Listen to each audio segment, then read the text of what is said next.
Welcome to Bobby Owsinski's Inner Circle. I'm Bobby Owsinski, and this is a show all about music, music production, and the music business. My guest today is trumpet player and vocalist Mark Pender. First of all, let's talk about Article 13. If you're an artist, Article 13 might affect you a lot more than you think. And let me tell you why. Article 13 is a provision of the EU Copyright Directive. And this was voted on by the European Parliament on September 12th, not into law yet, but to move forward. Now, this was created to protect content online, and it especially applies to platforms like YouTube. What does it mean exactly? Well, in the United States here, we can upload anything, and we can copy it from just about any artist that we want and put it online, and it's up to the artist, the label, the publisher to find that out and then say, okay, either take it down or else we're going to add advertising. In the EU, if Article 13 becomes law, that's actually going to change everything, because what it means is now YouTube and other platforms like that become legally liable for copyright infringement because of something uploaded by its users. So on the surface, this actually sounds like a good idea, but YouTube is warning about some unintended consequences. For instance, YouTube will begin to block content or actually remove it because of the big risk involved of getting sued from the copyright owners. And this could include everything from educational videos to cover songs for sure, tutorials, fan tributes, remixes, mashups, parodies. There'll be no such thing as a viral video after this. And certainly it's going to eliminate the notice and takedown system that YouTube uses now. So this is going to apply to YouTube, Facebook, Instagram, SoundCloud, Dailymotion, Reddit, Snapchat. It's going to block your existing videos and prevent you from uploading new videos in the 28 states of the EU. So in other words, if you live in Europe, it's going to be a lot more difficult to upload to any of these services because you're going to have to prove beyond a shadow of a doubt that you own the content. So what happens if you're in the United States? Well, it applies to you too in a roundabout way. First of all of your videos are going to get blocked in the EU, in Europe, if you have either partial copyright info or disputed copyright info. So that could mean that a whole big chunk of your audience will no longer be seeing your videos. Now, Article 13 isn't law yet. The final version is being written now, and we can't really tell what's going to happen. Of course, YouTube and Facebook and all of those major platforms are making a big push against it. And of course, you have publishers and labels that are saying, this is probably a good idea. So who knows how it's going to shake out, but it's something that you should keep an eye on because it's going to affect everybody in the future.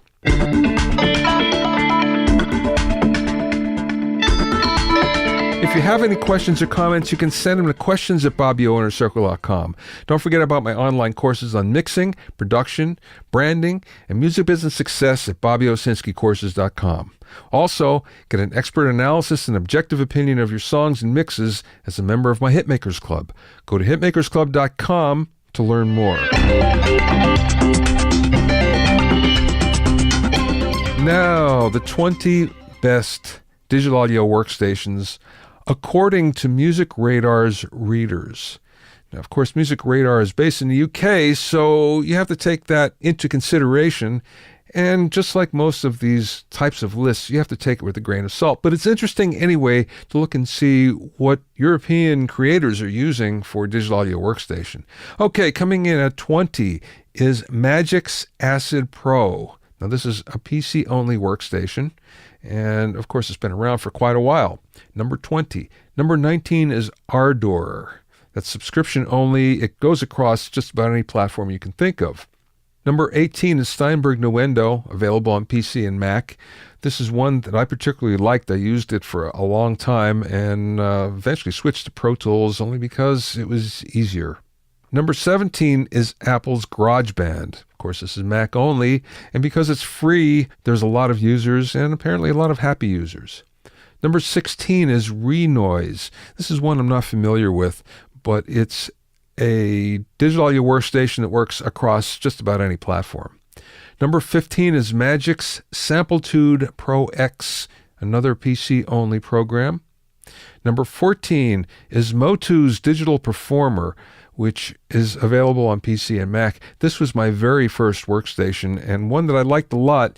I eventually moved to Nuendo only because at the time, Digital Performer was great at MIDI and not particularly good at audio. Of course, that's changed now, and it's pretty much caught up to most other workstations. Number 13 is Traction, and of course, this is PC or Mac. Number 12, Mutul's MuLab. This is one I'm not familiar with, but again, PC and Mac. Number 11, Bitwig Studio, and again, PC or Mac. Number 10, Acoustica Mixcraft Pro Studio. This is PC only. It's one I'm not familiar with. Number 9 is Avid Pro Tools, again, PC and Mac. Number 8, Propellerhead's Reason, PC and Mac. Number 7 is BandLab's Sonar, PC and Mac, and this has been resurrected from Gibson, who kind of let it go by the wayside, but now it's back strong as ever. Number 6, PreSonus Studio One, PC and Mac. This is one that's coming on strong, and I hear nothing but great things from Studio One users. Number 5, Steinberg's Cubase Pro, PC and Mac, and again, I hear nothing but great things about this, and I know several Pro Tools users that have actually switched to Cubase Pro. Number 4 is Reaper, PC and Mac, and this is another one. It's kind of under the radar, but a lot of people really like this. Number 3, Apple's Logic Pro, and this is Mac only. It's attractive because it's big bang for the buck at only $200, and you can do a lot. I personally think it's one of the best workstations for creating. There's so many great tools. Not my favorite for mixing, but boy, as a creation tool, it's dynamite. Number 2, Ableton Live, again, PC and Mac. And what's the number 1 digital audio workstation according to Music Radar readers? ImageLine's FL Studio, both PC and Mac, and what a surprise, FL Studio. Now again, take it with a grain of salt. Most reader polls like this are usually kind of skewed, and this is especially skewed because it's looking mostly at UK and European responders. Mark Pender is a trumpet player and vocalist who's played with Southside Johnny, Little Steven, and Bruce Springsteen, and as a member of the Miami Horns, he's toured and recorded with Diana Ross, Joe Cocker, Robert Cray, and Bon Jovi, among others. Since 1993, he has performed on Late Night with Conan O'Brien and The Tonight Show with Conan O'Brien as a member of the Max Weinberg 7 and The Tonight Show Band. In the interview, we talked about how musically cool it was to grow up in Kansas City, life on the road doing the Chitlin circuit, playing at the Super Bowl, making the transition to playing nighttime TV with Conan O'Brien, and much more. Mark and I spoke via phone from his home in Los Angeles. I want to go back to the beginning. Tell me how you got into this business. Man, I don't know. You know, a lot of people will say, you don't choose it chooses you. And I really think I fall into that category. I grew up in the Kansas City, Missouri area, and it just seemed like music was around everywhere, church, school, and then started in the band program. They brought around a bunch of instruments, and I tried the trumpet. That time they had you play the cornet, and got a tone out of it. So I said, okay, I'll play that. And had fun with it, They made it fun. We were in the 5th grade, so it was certainly different than sitting through math class yeah. Or science. And, I didn't know then that I'd become a trumpet player, that it would be something I did forever, because I thought, well, I like doing this, but, I don't know what I want to do. Yeah. And, just through years, I remember I was actually lucky in a lot of ways to grow up in Kansas City, because you had that rich jazz blues scene there. Yeah. And, just around the time that I was finishing high school, some guys told me, you got to go down to 18th and Highland after 12:30. I think 1:30 was when the clubs closed.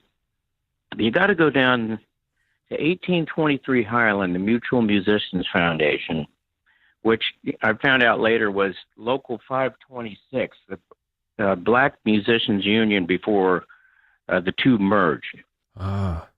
Yeah, it was a really cool place. And so they had jam sessions there every Friday and Saturday night, basically started somewhere around midnight and would go until basically everybody went home. Wow. And sometimes the sun would be out, depending on who came through town. And, you know, I was down there, Charles Mingus came down there, Count Basie was down there a lot. You know, you had all these, great horn players that came through. All the guys from Basie's band, Al Gregg and, Jamie Forrest, all these people would come by and hit the all-night jam if they came through town. And so as the first time that I went down there, then I immediately became addicted to going down to this place. Yeah. And, I was down there every Friday and Saturday coming home early a.m. And, it was just great because they really took me under their wing, too, these guys. These old guys, a bunch of them had played with great bands. Jay McShann was I don't know if you know who that is. No, I don't actually. He's a piano player. He's passed away a few years ago. But he had a big band in the 30s and 40s in Kansas City, and he had a young alto saxophone player that played lead alto in his band, Charlie Parker. and he actually brought Charlie Parker to New York. And then he becomes the Charlie Parker that becomes legendary after that. But none of that would have happened without Jay McShann. Jay McShann also teamed up in the late 40s, early 50s with Joe Turner. Oh, yeah. And they had a residency in Kansas City at a club, I think 7 nights a week, Jay McShann, Joe Turner. So he was down there a lot, and there was this spirit of kindness, where it's basically a jam session. Anybody could play, but there were some unspoken rules, too. If you didn't know what you were doing, you needed to shut up. Some of the older guys would tell you, all right, that's enough. Next. And, you just never knew who would show up there. Sometimes, it'd be nobody, and sometimes it'd be a really great group of people come after their gigs. It was actually through that I got my first full-time job in music. Jimmy Carter was president. He started the CETA program, Comprehensive Employment Training Action, and there were 2 bands that were created through this program. It was a program designed to put people in job situations so at the end of their run with CETA they'd be employable. So there were 2 bands. One was in New York, and the other was in Kansas City. It was an 18-piece big band. So I got tapped to do that band, and a life-changing experience. Let's just say that. What a fantastic training ground. Jeez. I was 18, the youngest guy in the band, the only white kid in the band, and there were a bunch of old veterans there because they felt like the best way for people to learn is to be around guys who had done it with their careers. And I ended up playing the lead trumpet for that until I left Kansas City about a year and a half, 2 years later. And so I had a great start there. Wow. No kidding. You were fortuitous. You don't think of Kansas City as the musical breeding ground that it is, and you've certainly experienced it. Is it like that today? It still is. Per capita, there's probably more live music than there is in Los Angeles. Huh. Because it never really went out of vogue. I mean, of course it took a hit. I mean, I noticed it in New York first, and I certainly noticed it out here that places to go play are, they're not in abundance like they were at one time. Yeah. But when I go back home, there's all these places that have cropped up and people are out doing gigs and stuff. And, considering it's a metro area with about 1.5 million people, I think, there's a pretty decent scene going on there. And the jam sessions are still happening at that place, at the Musicians Foundation. That is awesome. Wow. That's something you don't find. No, you really don't. It's a scene that's, of course, I became friends on Facebook with a lot of younger guys out there, and, guys that I grew up with, obviously, but they all make the same complaint. How do you make it without leaving Kansas City? Yeah. And I see you came from a relatively small town also. Yeah. Yeah. And that becomes the question: can you do it from your small town? I wasn't smart enough.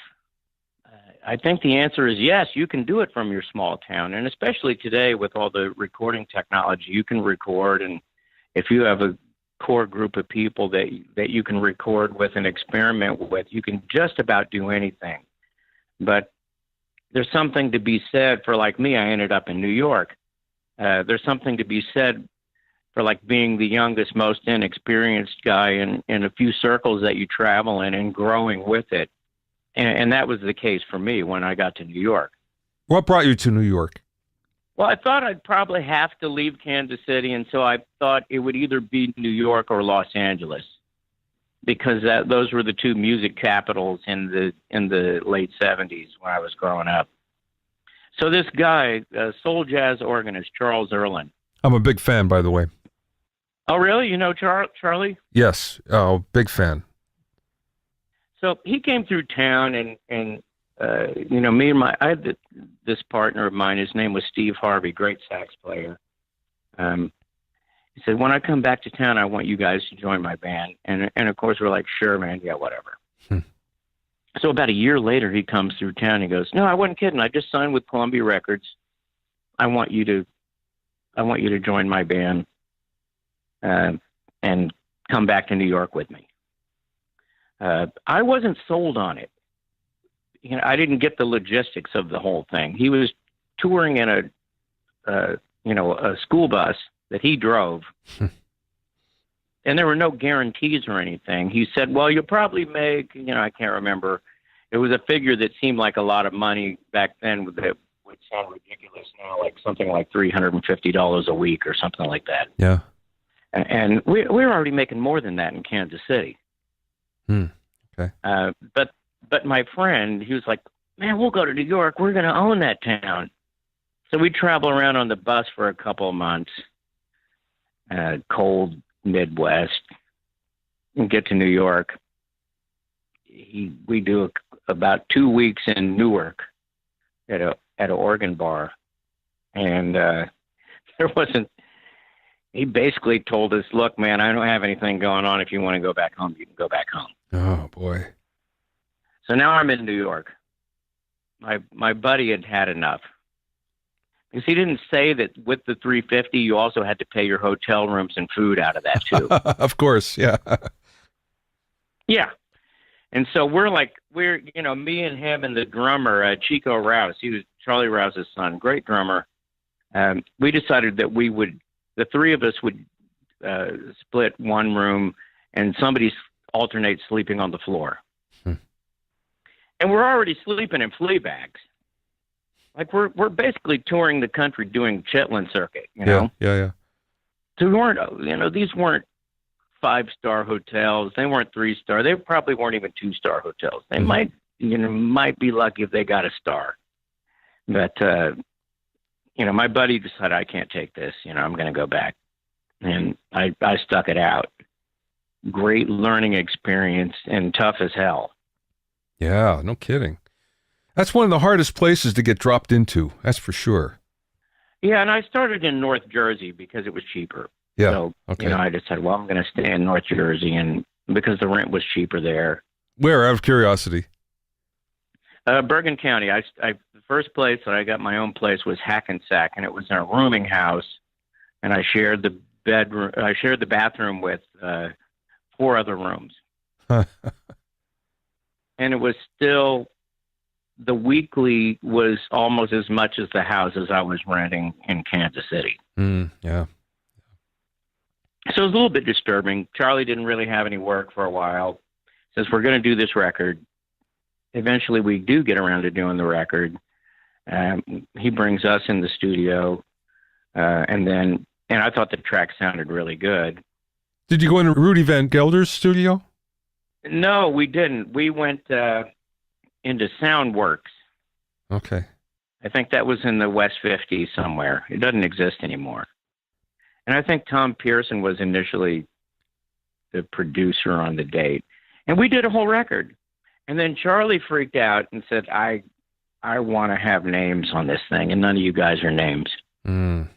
So, he hires a rhythm section, and then he has a contractor get the horns for the horn dates. He wanted to do something that was a little bit more R&B that could place on the R&B charts at the time. Mm-hmm.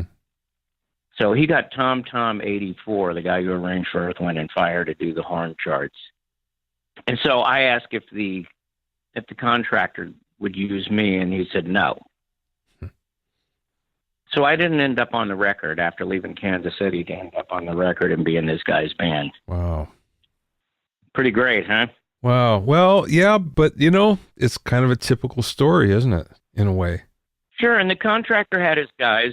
Yeah.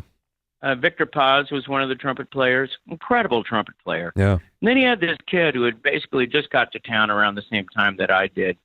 He was from a musical family, and his dad knew the contractor. So he was on the date too. Wynton Marsalis. Oh boy. Wow. Yeah. And no solos though. Just like, playing charts. Yeah. Yeah. And nobody had heard of him really. He hadn't put out any records or anything yet. I mean, he did shortly after. And I think the first record was like Piccolo Trumpet or something like that. He did like a classical music record first, and then started becoming the tour de force of jazz that he became. But, as a result, I resented him, even though I respect him. Yeah, of course. Yeah, that's kind of natural. Well, Mark, how did you get to the Miami Horns then? Well, so I'm in Jersey. And so there was a trumpet player, Mike Spengler, who was already in the Miami Horns. And we did a couple of sessions together with I'm going to say it was a Mexican disco record was the first session we did together.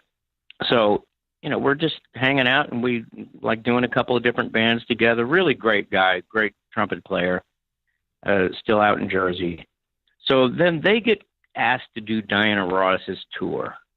And I guess this is 1981. And so they had another trumpet player, Ricky Gazda, and also a great trumpet player. When they start rehearsals to go to Vegas to do this run with Diana, she was reducing the horn section from like 13 pieces to 5. 13's big, boy.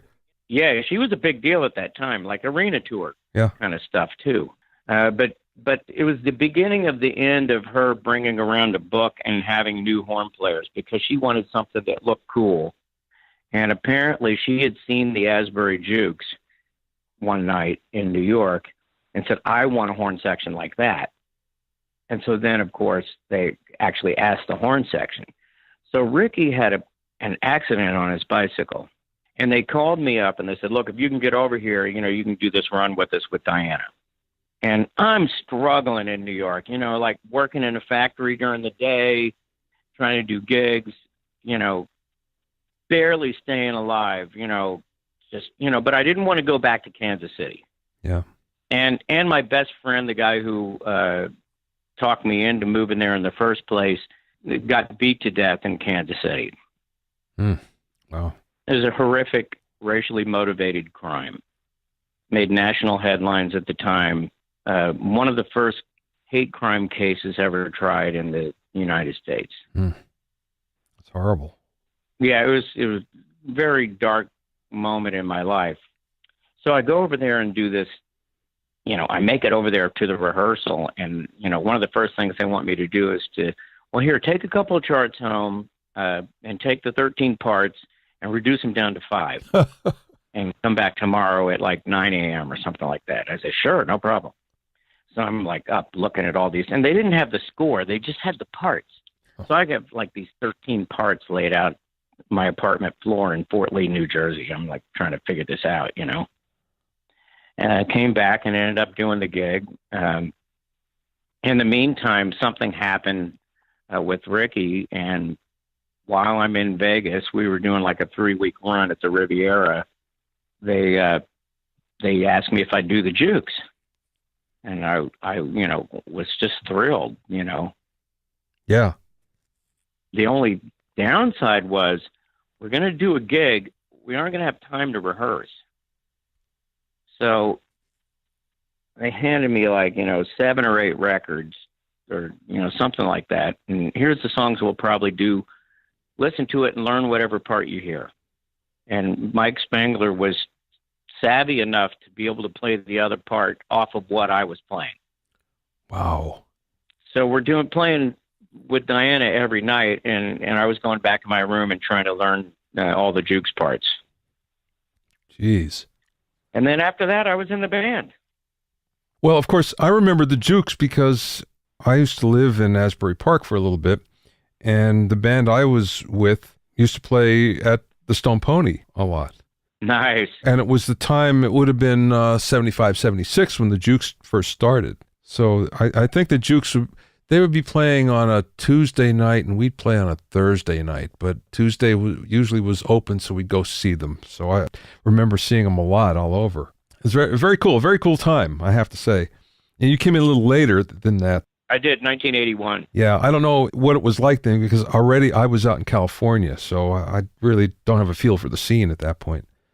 It was still a great scene down there. And once again, there were a lot more clubs and, horn band rock and roll, man. Yeah, yeah.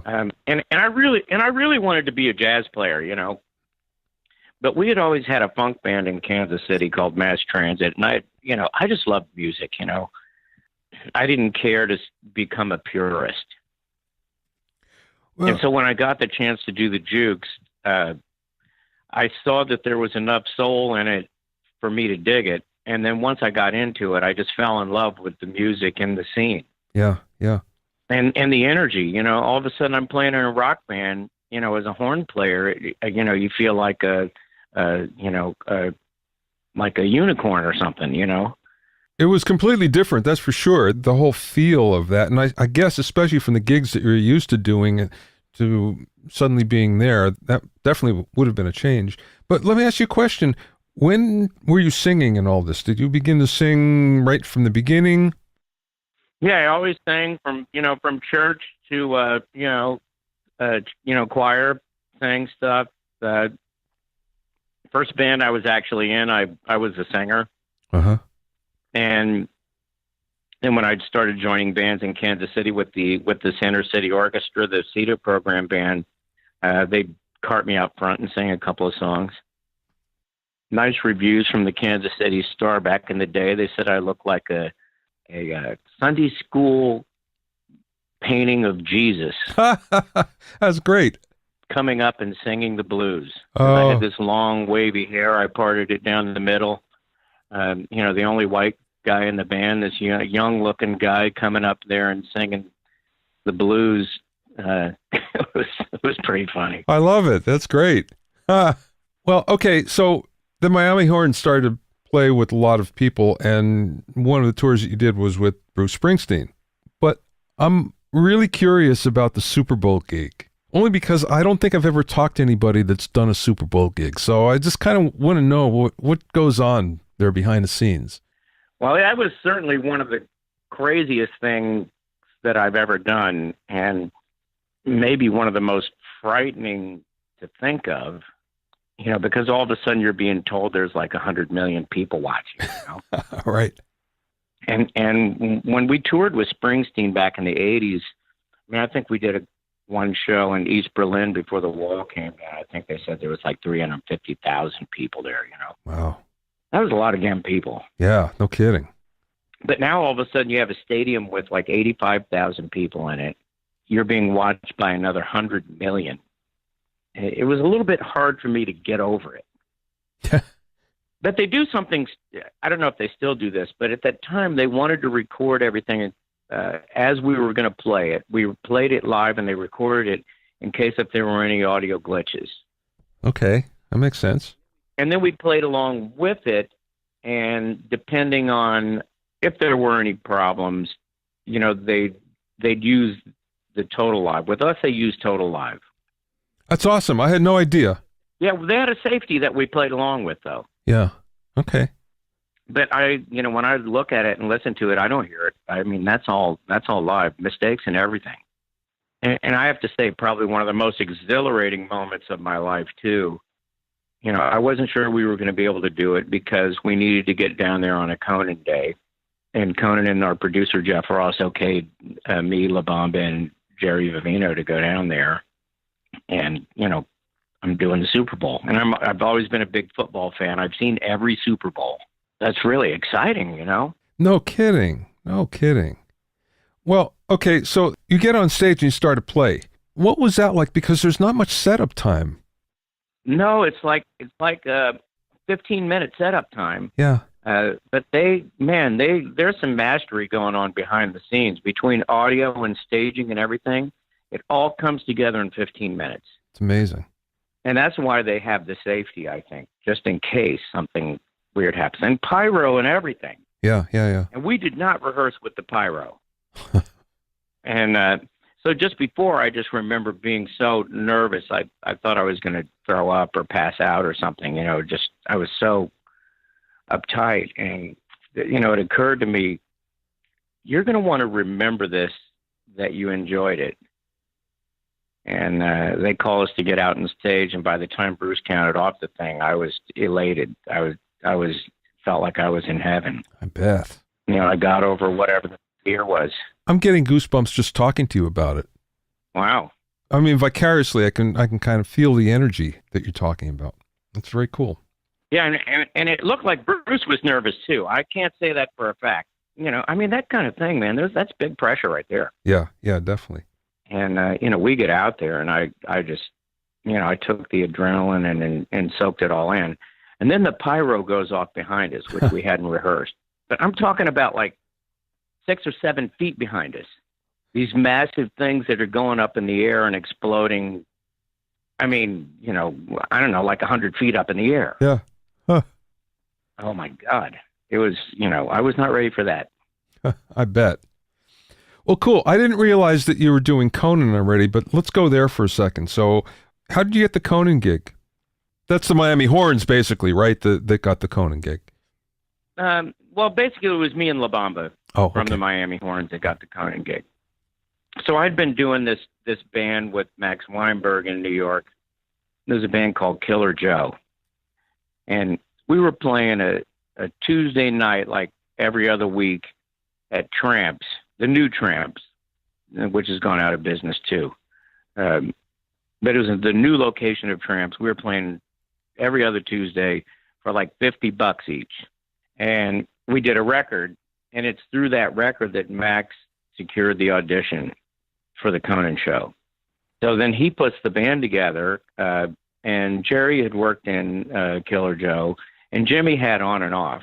And he put together the band, and he goes, well, I want La Bamba too. Brings La Bamba in.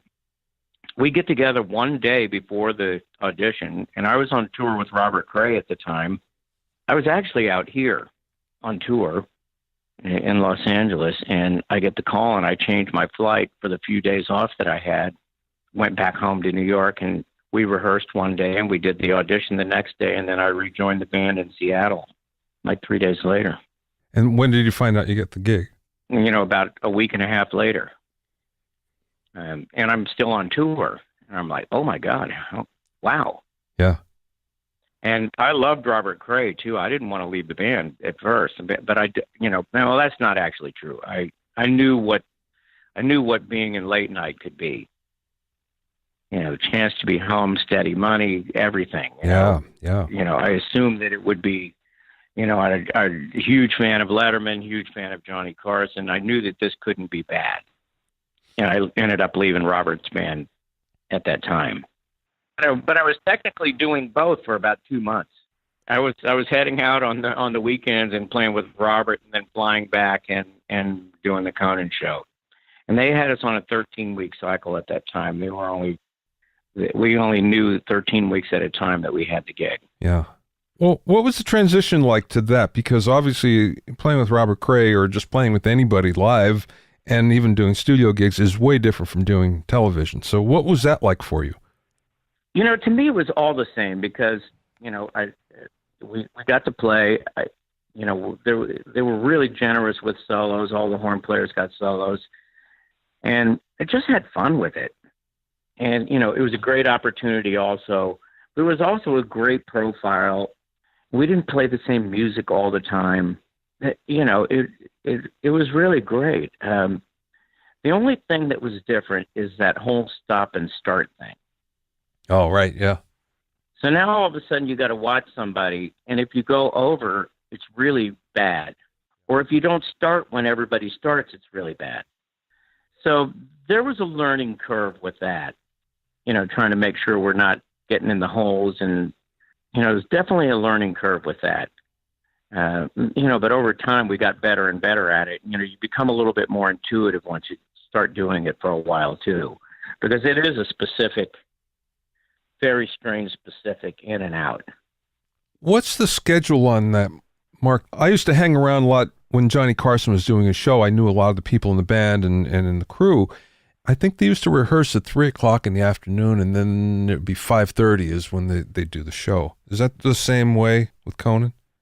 Well, when we got out here, we started our call time for most of the band was at noon. So we would rehearse, go over some stuff at noon, and then we'd sit through comedy rehearsal in case they needed anything. And then our show taped at 4:30 out here. Oh, okay. In New York, it was closer to 12:30, and we played at 5:30. Mm-hmm. It was, not a long day, but still a day. Yeah, right. Sometimes we were just sitting around, just waiting to see if anything's coming up. Yeah, that's the worst part, isn't it? It's the worst part about anything. If you have to sit around and wait, it's okay if you're doing something, but when you're sitting and waiting, that's tough. Well, that's really what the career in music is, isn't it? Yeah, I guess it is. You're right. You're doing one or the other. Yeah. You're not really getting paid to play because you love doing that. You're really getting paid to wait around, be in place. Right. What's that famous Tony Bennett quote? I think it's, they don't pay us to be on stage. They pay us for the travel. Something like that. Oh, yeah, that makes sense. Yeah. Yeah, definitely. Well, you've been with Conan for a long, long time now, so obviously this suits you very well. You decided to make the transition from New York to Los Angeles. You still gig, and you're still able to play gigs. So what's not to like, right? Well, yeah, except there's a new development. About 4 weeks ago, he ended the band. The band got let go. Really? I didn't know. Yeah, Conan's transitioning to a half-an-hour format starting in 2019, and there'll be no house band and no live music. Wow. So he's changing the format to rework it. 25 years and over 4,000 shows. That's a pretty good run, Mark. Yeah, those people are so great, so nice to us. I love them all dearly. It's the type of opportunity that hardly anybody gets. Yeah. And I feel like the amount that I learned and the things that I got to see and the people I got to be with, God, I'm so grateful. What a chance. So that being said, what's on the horizon then? That's a good question, isn't it? Right now, I've been kind of playing with everybody, whoever asks, and unfortunately, it's not making a lot of money. But I want to stay out there and stay sharp. And I'll look at what the future is, start writing more, start doing my own band more, touring if it comes up. Really, it's all wide open. There's a million different things I can do. It's actually kind of exciting. With your band and with your pedigree, I bet that you can do the industrial circuit and really make some dough. Yeah, I know a lot of people say that. I've never seen real evidence of it. Those whole corporate industrial stuff. We'll see.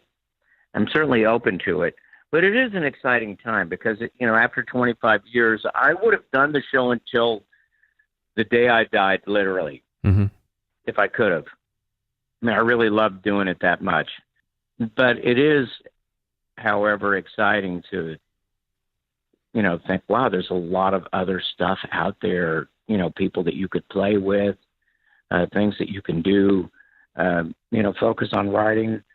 This is a great town for movie and television work, and I've been doing some clinics and stuff like that coming up in the near future, working with some kids and stuff. I've found that that's really fulfilling too. I'm enjoying that, seeing kids who are new with their horns, and it's incredible. Yeah. Well, cool. We'll get the word out for you then. Yeah, please do. I'm, for hire. I'm back as a gun for hire. Cool. All right. One more question then, Mark. What is the best piece of business advice that you received from somebody or maybe you learned along the way? Wow. I've said this a few times, be kind, be on time, be easy to hang with. And, I dabbled in the whole drinking and drug situation for a long time. Never got me anywhere, never helped me. Staying away from that and just being kind. Nobody wants an asshole on the band. Yeah, right. Amen. Even the greatest players in the world, if they're an asshole, they have trouble. I'm always amazed at the really nice guy who can barely play gets the gigs. Yeah. Because it's a human situation. It's all about relationships. And, I never really felt like I was a studio musician. So, why did things work out for me? And I have to say it's because of my relationships with people. I've been lucky to build relationships from the ground up with a lot of really talented, wonderful people. And, everybody gets there together. You can find out more about Mark on Facebook at facebook.com/mark.pender, Pender.54, mark.pender.54. Thanks for listening and being in my inner circle. Remember, if you have any questions or comments, you can send them to questions@BobbyOInnerCircle.com. To listen to other episodes of Bobby Owsinski's Inner Circle, go to BobbyOwsinski.com and select the podcast tab, or go to BobbyOInnerCircle.com, where you can find it on iTunes, Stitcher, Mixcloud, Google Play, Google Podcasts, and now on Spotify. At BobbyOwsinski.com and BobbyOInnerCircle.com, you'll also find a sign-up form for my newsletter and for alerts for new podcasts. This is Bobby Owsinski. I will see you next time.